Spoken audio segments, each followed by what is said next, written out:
दोस्तों चलिए आज की वीडियो शुरू करते हैं। दोस्तों वीडियो शुरू करने से पहले मैं आपको एक बात बता दूं कि आपने अभी तक हमारे इस चैनल को सब्सक्राइब नहीं किया हो तो नीचे पर आपको ग्रीन बटन में सब्सक्राइब करके लिखा रहा होगा, इसके ऊपर क्लिक कर लीजिए और साइड में नोटिफिकेशन बेल भी आएगा, उसको भी क्लिक कर लें ताकि आपको मिल सके हमारे अगले वीडियो की नोटिफिकेशन सबसे पहले और आप कुछ नया नया सीख सके।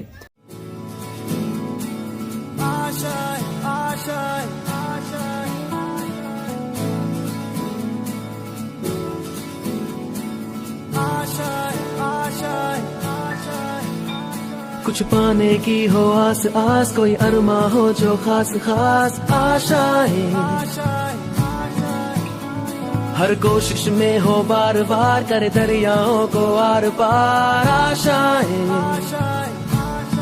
तूफानों को चीर के मंजिलों को छीन ले, आशाएं खिले दिल की, उम्मीदें हंसे दिल की, अब मुश्किल नहीं कुछ भी, नहीं कुछ भी, आशाएं खिले दिल की। गुड मॉर्निंग विद्यार्थियों। चैप्टर 9 में स्वाध्यायना दाखलो આપણે આગળ વધારીએ। લાસ્ટમાં તમે જે કંઈ સ્વાધ્યાયના ભણ્યા હતા ત્યારબાદ ચેપ્ટર 9 માં પેજ નંબર તમારો 345 કાઢો। પાઠ્યપુસ્તકનું પેજ નંબર 345,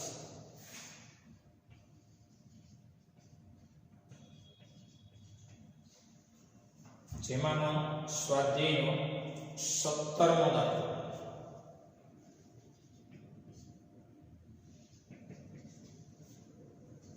એમાંનો એ આકૃતિમાં દર્શાવ્યા પ્રમાણે આકૃતિ તમને આપી દીધી છે। આવો કોઈ ઓપ્ટિકલ ફાઇબર છે।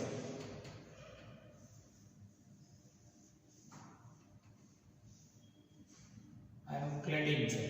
ક્લેડિંગ એટલે બાહ્ય આવરણ। ક્લેડિંગ, આ પણ ક્લેડિંગ ઓપ્ટિકલ ફાઇબરની આકૃતિ છે। અહીંયા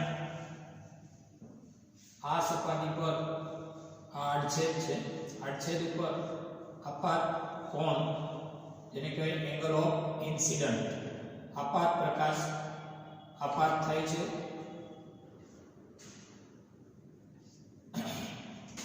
કે જે પાતળા માધ્યમમાંથી ઘટ માધ્યમમાં જાય તો લંબ તરફ આંખો વળે, આ લંબ છે।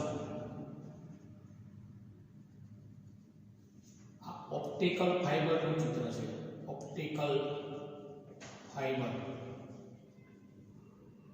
અને એનો આ આડછેદ છે।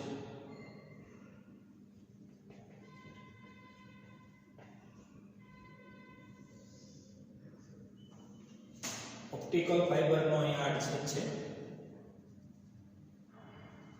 સમજાય છે? ऑप्टिकल फाइबर નું દ્રવ્ય છે બાહ્ય ક્લેડિંગ છે અને આ ફાઇબર પોતે છે। હવે કેટલાય આપાત થાય ખબર નથી। 1.68 વક્રી વળાંક ધરાવતી પ્રકાશ નળીનો આડછેદ આપેલો છે। આકૃતિમાં 1.68 વક્રી વળાંક વાળી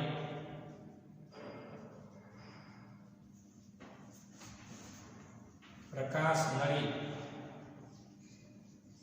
जेने ऑप्टिकल फाइबर कहेवाय, आ जेनो आडछेद आपेल छे। આગળ બહારની બાજુએ એટલે કે ક્લેડિંગ બહારની બાજુએ 1.44 વક્રી ભવનાંક ધરાવતું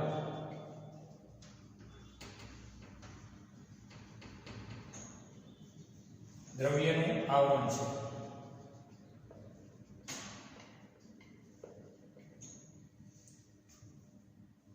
આકૃતિમાં પૂર્ણ આંતરિક પરાવર્તન થઈ શકે એ માટે પૂર્ણ આંતરિક પરાવર્તન થઈ શકે તે માટે આપાત કિરણોના નળીને અક્ષ સાથેનો કોણનો વિસ્તાર કેટલો? આપાત કોણનો વિસ્તાર શોધો. નળીની સાથેનો આડછેદ એટલે કે આપણે આ મેળવવાનો છે, આ મેળવવાનો છે પ્રશ્ન. હવે મિત્રો આપાત પ્રકાશ પાતળા માધ્યમમાંથી અહીંયા આવવા છે. આ ફાઈબર નું દ્રવ્ય છે, ફાઈબર નું દ્રવ્ય છે, બાયક્લેડિંગ છે. અહીંથી અહીંનો વક્રી ભવનાંક આપણે જાણીએ છીએ 1. પ્રકાશ પાતળામાંથી ઘટમાં જાય એટલે લંબ તરફ વાંકો વળે એટલે આ પ્રકાશ અહીંથી આમ જવાને બદલે અહીંયા પહોંચે. અહીંયા સપાટીએ વિચારો લંબ. હવે જો આપાત કોણનું મૂલ્ય વાંચો પૂર્ણ આંતરિક પરાવર્તન, પૂર્ણ આંતરિક પરાવર્તન માટે આપાત કોણનું મૂલ્ય ક્રાંતિ કોણથી મોટું હોવું જોઈએ. આપણે અહીંયા બિંદુને નામ આપી દઈએ. આ ખૂણો થાય 90 ડિગ્રી.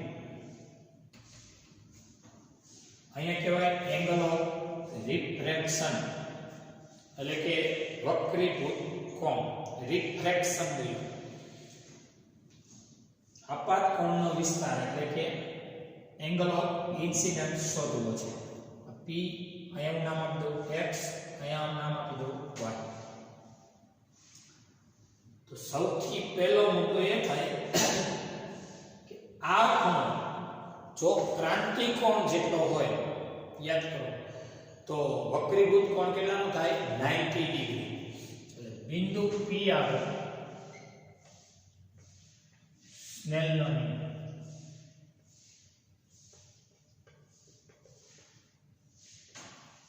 પહેલા તમે શેમાંથી શેમાં પ્રકાશ મોકલવા માંગો છો? પહેલા હવામાંથી ફાઈબરના દ્રવ્યમાં, પછી ફાઈબરમાંથી ક્લેડિંગમાં, પણ ત્યાં નહીં જાય તો પૂર્ણ આંતરિક પરાવર્તન થઈ જશે. શબ્દ છે પૂર્ણ આંતરિક પરાવર્તન માટે આપાત કોણનો વિસ્તાર એટલે I મેળવવાનો છે. તો બિંદુ P આગળ સ્નેલનો નિયમ મૂકીએ તો પૂર્ણ આંતરિક પરાવર્તન માટે આપાત કોણનું મૂલ્ય ક્રાંતિ કોણથી મોટું હોવું જોઈએ. અને ક્રાંતિ કોણ વખતેની સ્થિતિ સ્નેલનો નિયમ એથી આગળ બિંદુ P આગળ ક્રાંતિ કોણ વખતે ની સ્થિતિ કે જેમાં શું થશે તો કે તમે સ્નેલનો નિયમ મારો, શેમાંથી પ્રકાશ આવે છે હાલમાં એટલે હવામાંથી ફાઈબરમાં, ફાઈબરમાંથી ક્લેડિંગમાં જવાનું એટલે પૂર્ણ આંતરિક પરાવર્તન થયું. અહીંયા n1 કે જેને આપણે કહીશું 1.68 અને શેમાં જાય છે તો 1.44 વક્રીભવનાંક વાળા દ્રવ્યમાં એટલે n2 આમાં આ n2 અને એ થશે 1.44. 1.68 માંથી 1.44 વાળા દ્રવ્યમાં જવાનો પ્લાન કરે પણ ત્યાં જઈ ન શકે, પૂર્ણ આંતરિક પરાવર્તન થઈ જાય છે. આ ખૂણાને કહેવાય ક્રાંતિ કોણથી થોડો મોટો ખૂણો. આપાત કોણનું મૂલ્ય ક્રાંતિ કોણ હોય તો વક્રીભૂત કોણ 90 ડિગ્રી થાય, પણ ક્રાંતિ કોણથી મોટા આપાત કોણ હોય તો પૂર્ણ આંતરિક પરાવર્તન થાય.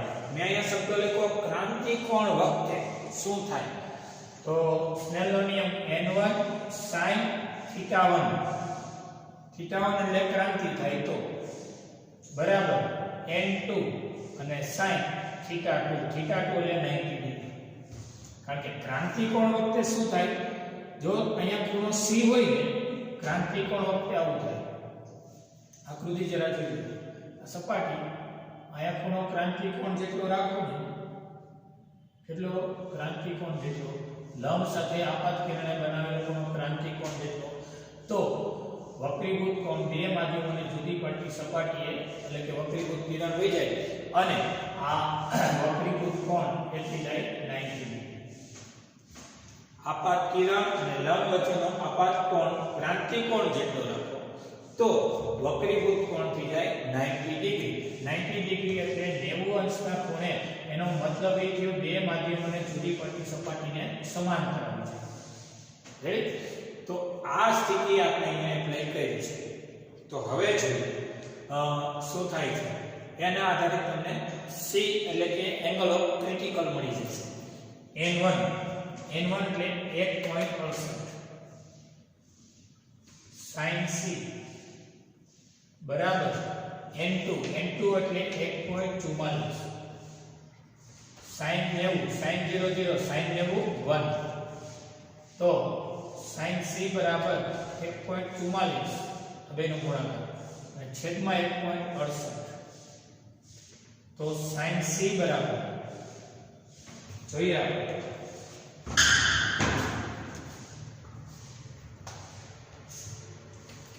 0.44 ના છેદમાં 1.68 એ થશે 0.8571. 0.8571 થાય તો C કેટલો થાય જોઈએ. C 0.8571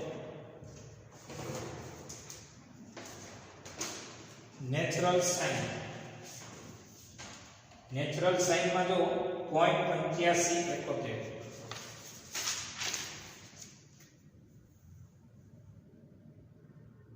0.8572 છે એટલે 59 ડિગ્રી નો થયો.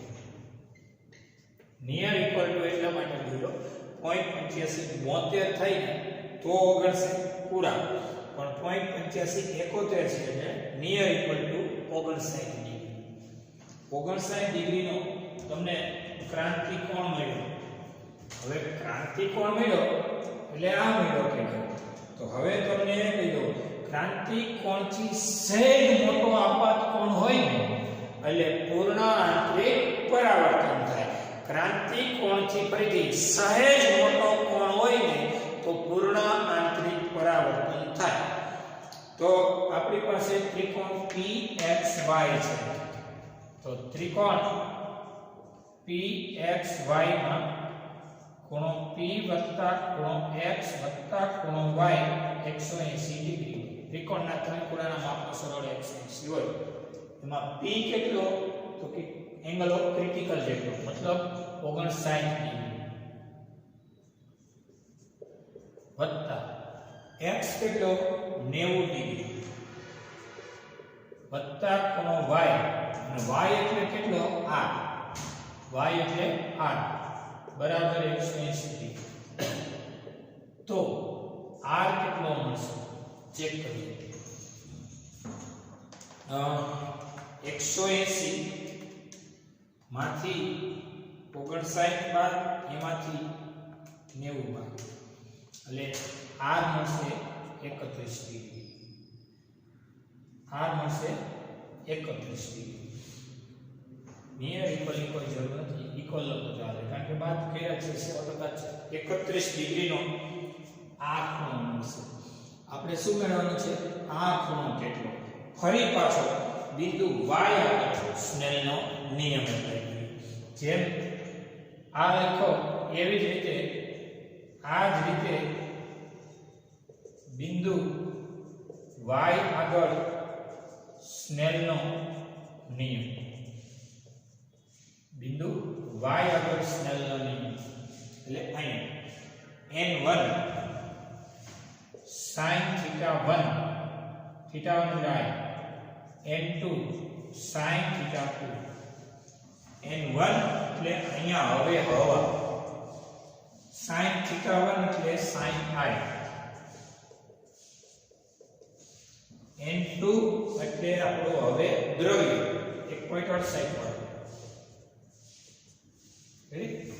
ટૂંકમાં અહીંથી પ્રકાશ અહીંયા આવે છે આ સ્થિતિએ લઈને n1 એટલે હવા માટે 1 sin i બરોબર આ બિંદુએ જાઓ એટલે r એટલે n2 એટલે 1.68 જે તે દ્રવ્યનો ફાઈબરના દ્રવ્યનો વક્રી બહાના અને sin r r એટલે 31 ડિગ્રી તો 1 ગુણ્યા sin i એટલે આ sin i 1.68 ગુણ્યા sin 31 ડિગ્રી કેટલું થાય છે 31 નું 0 માં જુઓ નેચરલ sin ની 31 નું 0 માં 31 નું 0 માં જોશો એટલે 0.51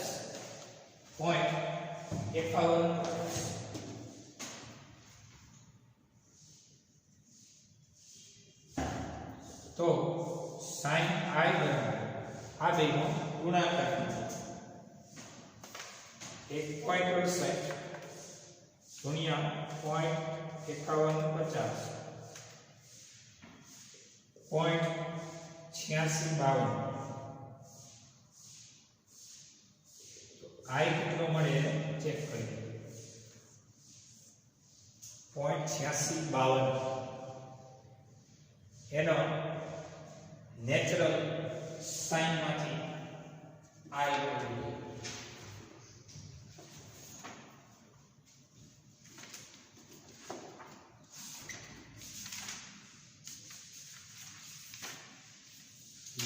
.8652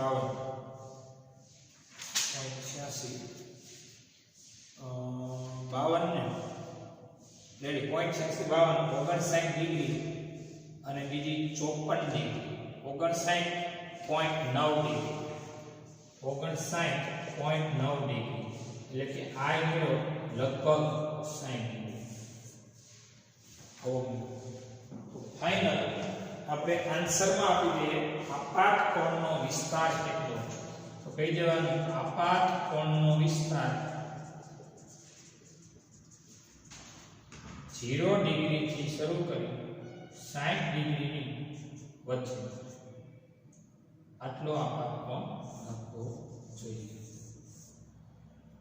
ક્યાંથી ક્યાં સુધીનો 60 ડિગ્રીએ તો આપાત કરવાનું એમ પ્રોબ્લેમ ક્યાં થાય 60 એ આપાત કરો તો એ હિસાબે આ મળે આપણે એક શરત લઈને આવી છે ક્રાંતિકોણ વખતેની સ્થિતિ ખરેખર ક્રાંતિકોણ હોય ત્યારે પૂર્ણ આંતરિક પરાવર્તન થાય નહીં તો ક્રાંતિકોણથી મોટો આપાત કોણ હોય તો થાય હવે જરા મગજમાં રાખજો આ મોટો રાખો ને તમે ક્રાંતિકોણથી સહેજ મોટો એટલે આ 90 અને આ મોટો કરો ને એટલે આ કેવું રાખવું પડે નાનો અને આ નાનો રાખવો પડે તો આ કેવું રાખવું પડે એથી નાના એટલે આપણે 60 થી નાના આપાત કોણે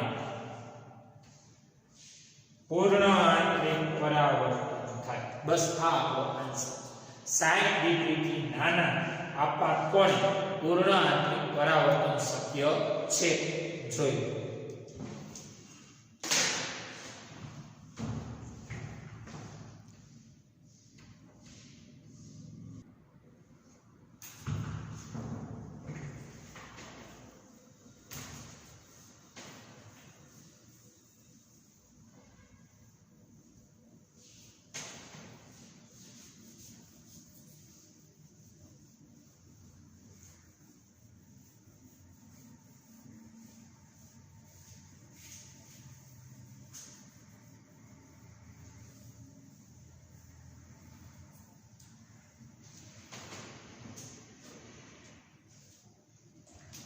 પ્રશ્ન બી પાઇપની બહારની બાજુએ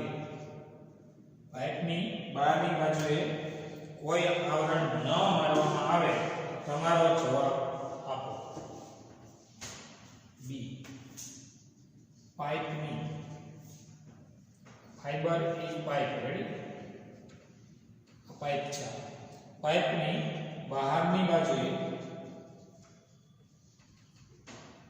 ક્લેડિંગની ગેરહાજરી હોય તો તમારો જવાબ આપો આવો સવાલ છે બી પ્રશ્ન ક્લેડિંગની ગેરહાજરી. ક્લેડિંગ કેન્સલ કરો, અહીંથી ક્લેડિંગ કેન્સલ કરો. રેડી?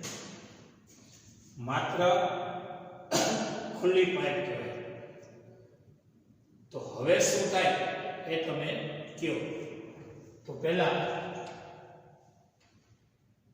આપણે ક્રાંતિ કોણ વખતે બિંદુ P આગળ સ્નેલનો નિયમ n1 sin θ1 એટલે અહીંયા આવે ક્રાંતિ કોણ, અને આપણે c ને બદલે આપણે c ડેશ બોલીએ. ક્લેડિંગની ગેરહાજરી છે. n2 sin θ2 એટલે 90 ડિગ્રી. ક્રાંતિ કોણ વખતે શું થાય તો કે વક્રીભૂત કોણ, ક્રાંતિ કોણ વખતે વક્રીભૂત કોણ કેટલાનો થાય 90 ડિગ્રી. યાદ આવ્યું? તો n1 1.68 sin c ડેશ શેમાં જાય છે તો કે ક્લેડિંગ નથી એટલે પ્રકાશ ક્યાં જવાની ટ્રાય કરે? હવામાં. ક્લેડિંગ હોય તો ક્લેડિંગમાં તો 1.44 આવે. અહીંયા હવામાં એટલે હવાનો વક્રીભવનાંક 1 અને sin 90 1. તો sin c ડેશ બરાબર 1 1 અને 1.68 ક્યાં આવશે? છેદમાં. તો sin c ડેશ બરાબર 1 ભાગ્યા 1.68 કરીએ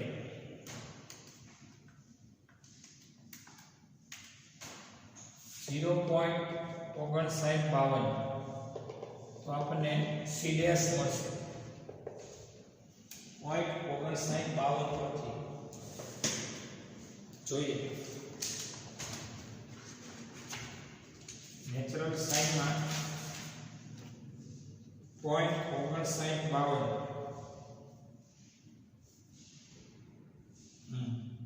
0.5948 મળે છે 36 ડિગ્રી,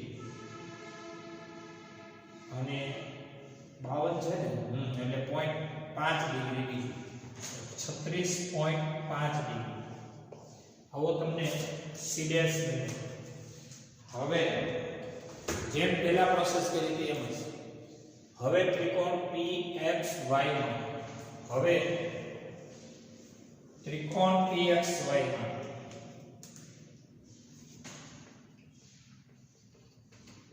ખૂણો P વત્તા ખૂણો X વત્તા માપ ખૂણો Y બધું થઈને 180 ડિગ્રી. P એટલે અહીંયા C ડેશ એટલે 36.5 ડિગ્રી, X એટલે 90 ડિગ્રી વત્તા ખૂણો Y બધું થઈને 180 ડિગ્રી, અને Y એટલે કોણ? R. Y એટલે R. તો R બરાબર 180 માઈનસ 36.5 માઈનસ 90 53.5 ડિગ્રી નો થયો R. તો હવે R મળી જાય તો આપણને I મેળવવામાં ઈઝી છે. હવે બિંદુ Y આગળ સ્નેલનો નિયમ. આ જ રીતે બિંદુ y આગળ સ્નેલનો નિયમ. y આગળ સ્નેલનો નિયમ શેમાંથી આવે છે? હવામાંથી. n1 sin θ1 θ1 એટલે થાય. શેમાં આવે છે? ફાઈબરમાં. n2 sin r. n1 એટલે હવા. કેટલાના ખૂણે આવે છે ખબર નથી એટલે sin i no sin r. n2 એટલે ફાઈબરમાં આવે છે અને ફાઈબર નો વક્રીભવનાંક 1.68 ઇન્ટુ sin r, અને r એટલે 53.5 ડિગ્રી તો હવે આ બેનો ગુણાકાર એટલે sin i 1.68 એને ગુણ્યા નેચરલ sin જો એમાં 53.5 ડિગ્રી કેટલા થાય નેચરલ sin માં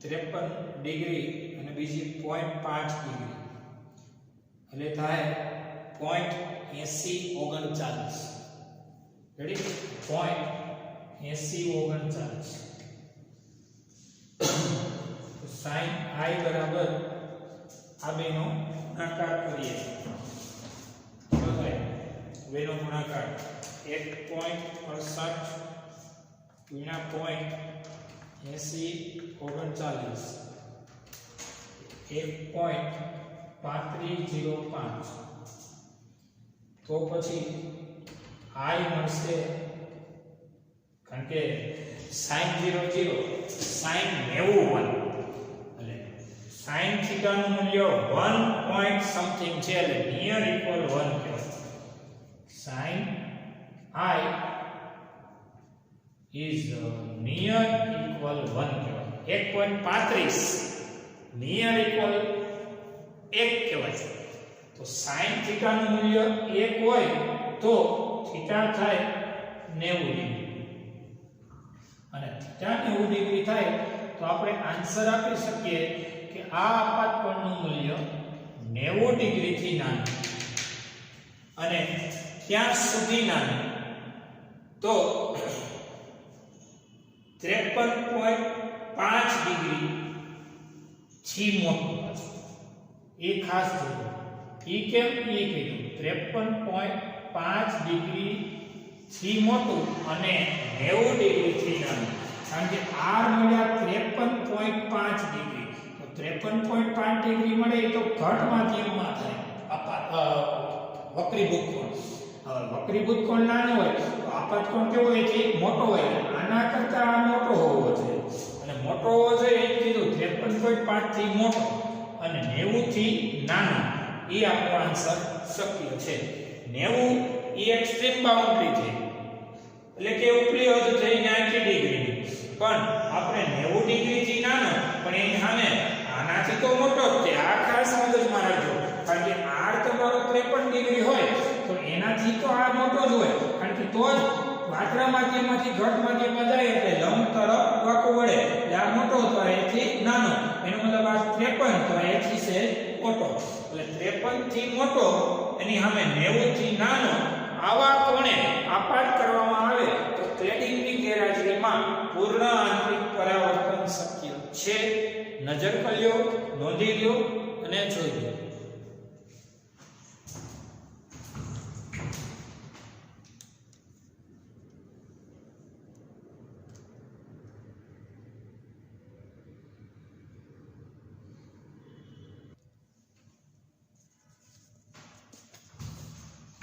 पेज नंबर 346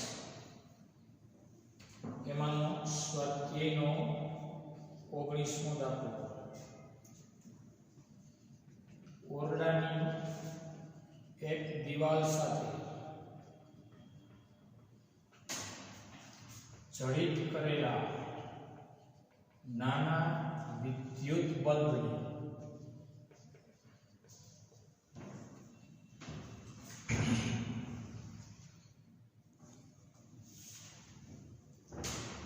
मीटर दूर आवेली सामेनी दीवार पर प्रतिबिंब मेळववा बहिर्गोळ लेन्सनी शक्य महत्तम केंद्र लंबाई शोधो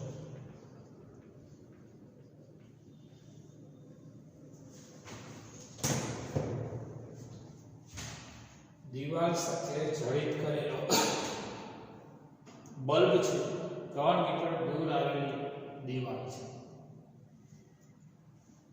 હવે ખાસ તો એ કહેજો કે પ્રતિબિંબ ક્યાં મેળવવું છે? દીવાલ પર. એટલે આપણે એક વાત મગજમાં રાખીએ કે ભાઈ બહિર્ગોળ લેન્સ હોય ને, બહિર્ગોળ લેન્સ દ્વારા દીવાલ ઉપર સાચું પ્રતિબિંબ મેળવવું હોય ને, બહિર્ગોળ લેન્સ દ્વારા દીવાલ અથવા પડદા પર સાચું પ્રતિબિંબ મેળવવું હોય ને, વસ્તુ અને પ્રતિબિંબને વસ્તુ અને પ્રતિબિંબ વચ્ચેનું અંતર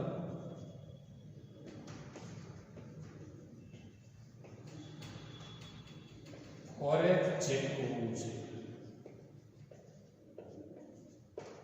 એ કઈ સમજાવું ને, ફોરેટ છે એટલે કે શું હોવું જોઈએ? જો આ તમારો લેન્સ છે ને, આ એની મુખ્ય અક્ષ.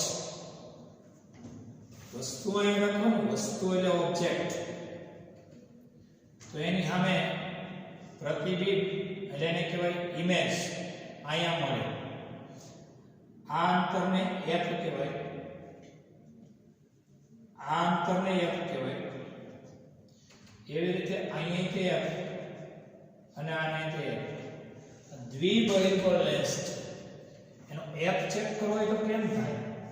તો કે લેન્સની મુખ્ય અક્ષ પર સમાંતર કિરણો આપાત કરી અને જે બિંદુએ કેન્દ્રિત થતા હોય, આ બિંદુ P અને એનું ઓપ્ટિકલ કેન્દ્ર O વચ્ચેનું અંતર એને કહેવાય કેન્દ્ર લંબાઈ. અને કેન્દ્ર લંબાઈનું અંતર અહીંથી અહીંયા સુધીનું હોય. એના બમણા કરો એટલે આ થયું અંતર 2f. અને આ અંતર પણ તમારું 2f છે. આ અંતરને કહેવાય વસ્તુ અંતર, ઓબ્જેક્ટ છે. અને આ કહેવાય ઇમેજ એટલે પ્રતિબિંબ અંતર, જેને કહો છો સ્મોલ. આપાત કિરણો આમ આપાત કરો સમાંતર તો અહીંયા કેન્દ્રિત થાય. આ એની કેન્દ્ર લંબાઈ છે. હા, એનાથી ઊંધું આ દિશાથી આપાત કરો પ્રકાશને તો એ અહીંયા કેન્દ્રિત થાય. રેડી? આ બિંદુ અહીંથી આપાત કરો તો અહીંયા કેન્દ્રિત થાય, અહીંથી આપાત કરો તો અહીંયા એની કેન્દ્ર લંબાઈ મેળવે.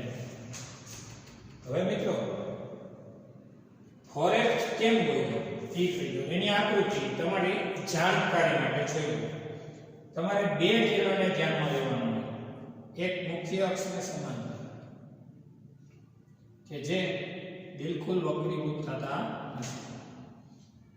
એક આવું કોઈ પેરેક્સિલ ધ્યાનમાં કે જે અહીંયાથી વક્રીભૂત થઈ ગઈ. આ ચિત્ર અહીંથી આપાત થયું, જે વક્રીભૂત થઈ અને અહીંયા કેન્દ્રિત થયું, અહીંથી નીકળશે. રેડી? એટલે આ થઈ ગયો એનું મુખ્ય કેન્દ્ર. કેન્દ્રિત થાય એટલે મુખ્ય કેન્દ્ર. એટલે આ એની કેન્દ્ર લંબાઈ છે.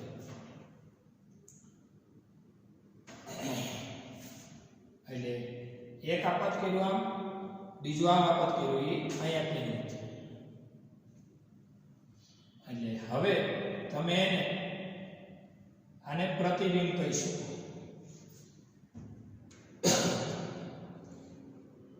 હવે આકૃતિ પરથી જોઈ શકો છો.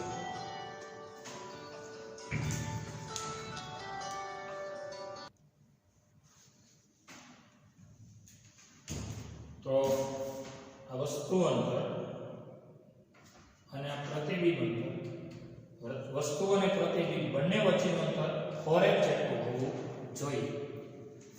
તો તમને એવું કીધું છે કે 3 મીટર દૂર આવેલી સામેની દીવાલ, ઓરડાની દીવાલ આવીને જોડી લે. અહીંયા આપણે ઓરડાની દીવાલમાં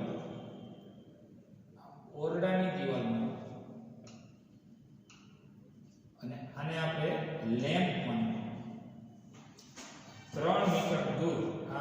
છે 4f અને એ છે 3 મીટર દૂર. 4f જે કેટલું થાય 3 મીટર દૂર. 3 મીટર દૂર આવેલી સામેની દીવાલ અને આપણે સામેની દીવાલ સમજાય છે. ઓરડાની દીવાલ જેમાં જડિત પ્લેન ત્યાંથી 3 મીટર દૂર આવેલો સામેની દીવાલ ન્યા પ્રતિબિંબ મેળવે છે. બહિર્ગોળ લેન્સની મહત્તમ કેન્દ્ર લંબાઈ મેળવો. તો હવે આકૃતિ પરથી u + v થશે 3 મીટર. જો આ u આ v આ બેનો સરવાળો એટલે 3 મીટર. જેવડું વસ્તુ અંતર એવડું જ પ્રતિબિંબ અંતર છે. જોઈએ જેટલો u એટલો જ v છે. u + u બરાબર 3. કારણ કે જેટલો u એટલો જ v છે. આ થયો 2u બરાબર 3. તો u બરાબર કેટલો થયો 3 / 2 એટલે 1.5 મીટર થયો. u કેટલો થયો 1.5 મીટર થયો. તો હવે આકૃતિમાં જોઈ શકો છો શું તો કે અહીં u બરાબર તો 2f હોવાથી કેમ ભાઈ 2f છે તો જોઈએ u એટલે કેટલો છે 2f. આપણે એમાંથી f પકડવો છે હોવાથી u એટલે 1.5 બરાબર 2f. તેથી f બરાબર 1.5 / 2 એટલે કે 0.75 મીટર. 0.75 મીટરની કેન્દ્ર લંબાઈ રાખવી જોઈએ. દાખલો બહુ કામનો છે, બહુ વિચારવાનો છે કે આપાત પ્રકાશ જ્યાંથી આપત થાય છે એ બિંદુ તેવો લેમ્પ છે. ઓરડાની દિવાલ પર જડિત કરેલો લેમ્પ છે. સામેની દિવાલે લેમ્પનું પ્રતિબિંબ મેળવવું છે. વચ્ચે બહિર્ગોળ લેન્સની આ બાજુનું અંતર એટલે કે વસ્તુ તરફનું અંતર u એટલે વસ્તુ અંતર, v પ્રતિબિંબ અંતર બધું જાણવું. આ મહત્વનો મુદ્દો છે કે બહિર્ગોળ લેન્સ પર દિવાલ પર અથવા પડદા પર સાચું પ્રતિબિંબ મેળવવું હોય વસ્તુને અને પ્રતિબિંબ આ બેની વચ્ચેનું અંતર કેટલું રાખવું જોઈએ 4f જેટલું હોવું જોઈએ. 2f અને આ 2f બેથી કેટલું થયું 4f છે. આકૃતિમાં 4f છે અને દિવાલ સામેની દિવાલ અને ઓરડાની દિવાલ બે વચ્ચેનું અંતર 3 મીટરનું છે. આકૃતિ પરથી આ u અને પ્લસ v બરાબર 3 મીટર અને u જેટલો છે એટલો જ v છે. v ની જગ્યાએ આપણે શું લખીશું u એટલે એ સાથે u ને u 2u બરાબર 3 તો u બરાબર 1.5 મીટર અને u બરાબર 2f છે. આ u દેખાય કેટલો છે 2f. તો u ની જગ્યાએ 1.5 બરાબર 2f, f બરાબર 1.5 / 2 એટલે 0.75 મીટર છે. 0.75 મીટર કેન્દ્ર લંબાઈનો બહિર્ગોળ લેન્સ રાખવો જોઈએ.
જો આઉટ ઓફ ટેક્સ્ટમાં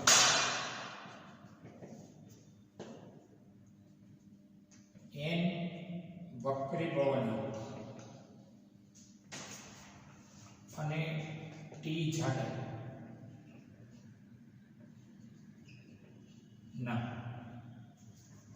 કાચના સ્લેબમાંથી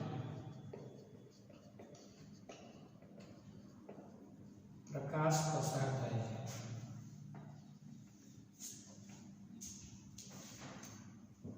જો સી એ શૂન્યાવકાશમાં પ્રકાશની ઝડપ હોય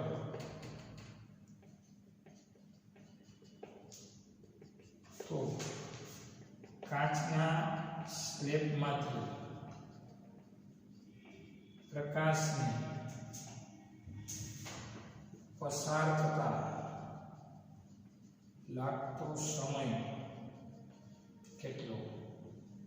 ઓપ્શન છે T/NC, NTC, NT/C, TC/N. આપણી પાસે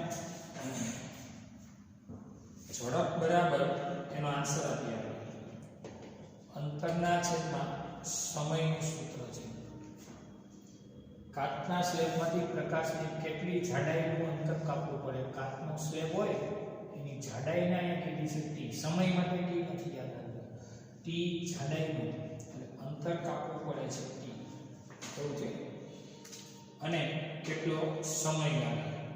ઝડપને કહેવાય ઝડપ બરાબર અંતરના છેદમાં સમય.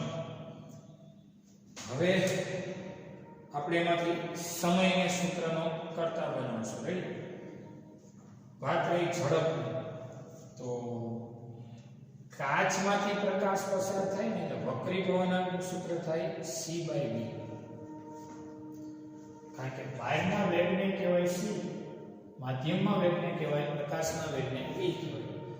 તો વક્રીભવનાંક એટલે નિરપેક્ષ વક્રીભવનાંક C/V, સાપેક્ષ હોય તો V1/V2 એ રીતે કહેવાય. માધ્યમમાંથી પસાર થાય એટલે V બરાબર કહેવાય C/η, એટલે ઝડપને કહેવાય V એટલે C/η થાય. સમજાય છે? નોંધ બે લોકો, એક શૂન્યાવકાશમાં કે હવામાં પ્રકાશનો વેગ c, બીજું માધ્યમમાં પ્રકાશનો વેગ v. શું હોય? માધ્યમમાં વેગને v કહેવાય. વક્રીભવનાંક એટલે C/V, v ને કહેવાય C/η, ઝડપને v કહેવાય C/η. તો સમય શું થશે કે સમય બરાબર આને આમ જાવે અને આમ જાવે NT/C, NT/C. આ તમારો જવાબ થશે. રેડી? હવે ડેલી